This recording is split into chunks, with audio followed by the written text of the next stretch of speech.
السلام علیکم ورحمۃ اللہ وبرکاتہ۔ آج ہم بات کرنے جا رہے ہیں اسلام کے ایک بہت ہی اہم دن کا 10 محرم، جس کو ہم یوم عاشوراء بھی کہتے ہیں۔ موسٹلی لوگ اس 10 محرم کو کربلا کا واقعہ سے ریلیٹ کر کے سمجھتے ہیں، لیکن میں آپ کو بولوں یہ صرف کربلا کا دن نہیں ہے، بلکہ اس دن پہ اللہ تعالیٰ نے کئی پیغمبروں کی زندگی کے سب سے بڑے امتحان اور کرم کے واقعات لکھے ہیں۔ چلیے ان سب کو ایک ایک کر کے سمجھتے ہیں۔ تو سب سے پہلے ہم شروع کریں گے حضرت آدم علیہ السلام سے، کیونکہ حضرت آدم علیہ السلام ہمارے سب سے پہلے نبی۔ حضرت آدم علیہ السلام جب جنت سے دنیا بھیجے گئے تو ان کی توبہ بہت عرصے تک قبول نہیں ہوئی، لیکن بہت اچھی بات ان کے لیے یہ تھی کہ یوم عاشوراء کے دن اللہ تعالیٰ نے ان کی توبہ کو قبول فرمایا۔ یوم عاشوراء کے دن انسان اپنی رحمت اور اپنی مغفرت اگر مانگے گا تو اللہ کے قبول کرنے کے چانسز بہت زیادہ ہیں۔ اگر ہم دوسرے واقعے پہ دیں گے، حضرت نوح علیہ السلام کا سفینہ، اگر ہم حضرت نوح علیہ السلام کے بارے میں بات کریں گے تو حضرت نوح علیہ السلام کی قوم نے کفر میں حد کر دی تھی، تو اللہ تعالیٰ نے ان پر عذاب بھیجا، ایک عظیم طوفان۔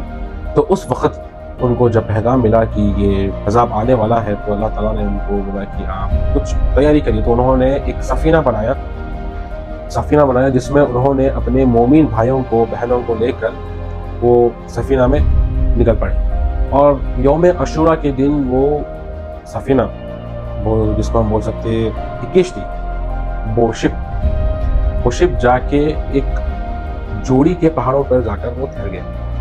یہ دن نجات کا بھی دن ہے، حق اور صبر والوں کی جیت کا دن۔ چلیے ہم تیسرے واقعے پہ آتے ہیں۔ تیسرا واقعہ ہے حضرت ابراہیم علیہ السلام کی نجات۔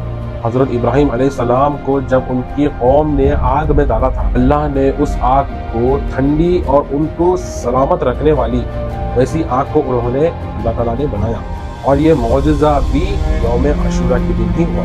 ہم چوتھے واقعے پہ آتے ہیں۔ تو چوتھا واقعہ ہے حضرت موسیٰ علیہ السلام۔ اگر ہم حضرت موسیٰ علیہ السلام کے واقعے کے بارے میں دیکھیں گے تو حضرت موسیٰ علیہ السلام کا واقعہ میرے حساب سے دنیا بھر میں بہت زیادہ مشہور ہے۔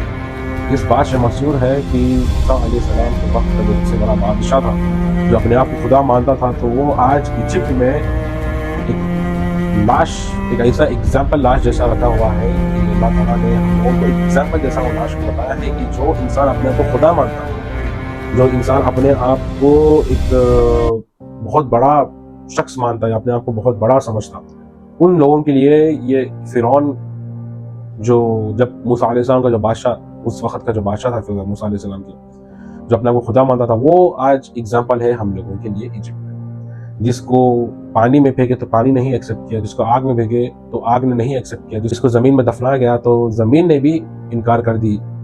تو آپ سوچ کے دیکھو کہ ابھی اور کتنے ایسے گورنمنٹ میں ایسے بہت ساری چیزیں ہیں جو فرعون کو ایکسیپٹ نہیں کیا، صرف اس نے اپنے آپ کو خدا مانا۔ حضرت موسیٰ علیہ السلام نے اپنی قوم کو پانی سے نکالا۔ جب فرعون کی قوم اور موسیٰ علیہ السلام کی قوم کو وہ لوگ پیچھا کر رہے تھے مارنے کے لیے، تو موسیٰ علیہ السلام کے سامنے آ گیا ایک بہت بڑا سمندر آ گیا موسیٰ علیہ السلام کے سامنے۔ تو موسیٰ علیہ السلام نے اپنی چھڑی پانی کے بیچوں بیچ میں ایسا رکھ دیا تو سمندر کے 2 حصے ہو گئے، اور بیچ میں ایک راستہ بنا جس میں حضرت موسیٰ علیہ السلام اور ان کی قوم وہاں پہ چلتے ہوئے وہ پار کر دی، اور پیچھے آنے والی فرعون کی قوم جب وہ پار کر رہی تھی تو ان کے جو ساتھی، جو فرعون کے جو لوگ تھے ساتھ میں، وہ سارے لوگ ڈوب کے مرے۔ تو یہ واقعہ سے ہم کو یہ بھی پتہ چلتا ہے کہ حضور صلی اللہ علیہ وسلم نے اس دن روزہ رکھنا سنت بتایا۔ تو ہم 5واں واقعے کی طرف جائیں گے۔ تو 5واں واقعہ یہ ہے حضرت یونس علیہ السلام۔ حضرت یونس علیہ السلام کا بھی قصہ مطلب اتنا لوگوں کو زیادہ معلوم ہوگا نہیں، لیکن یہ یونس علیہ السلام کی بھی واقعہ موسٹلی لوگوں کو معلوم ہے۔ حضرت یونس علیہ السلام جب غصے میں آ کر اپنی قوم کو چھوڑ کر وہ چلے گئے، وہ ایک مچھی کے پیڑ میں چلے گئے، تو یونس علیہ السلام نے وہاں پہ ایک دعا پڑھی، اور وہ دعا کی وجہ سے اور ان کے صبر اور ان کے ایمان کی وجہ سے ان کو یوم عاشوراء کے دن مچھلی کے پیٹ سے وہ نکل گئے۔ تو انہوں نے جو اندر دعا پڑھی، وہ دعا آج ہم لوگ کثرت سے پڑھتے ہیں، موسٹلی لوگ اس کو پڑھتے ہیں ہم لوگ۔ وہ دعا یہ ہے، لا الہ الا انت سبحانک انی کنت من الظالمین۔ اگر ہم 6 واقعے پہ آئیں گے، حضرت ایوب علیہ السلام کی شفا۔ حضرت ایوب علیہ السلام ایک بہت بڑے وقت کے بادشاہ، اللہ تعالیٰ نے ان کے پاس ساری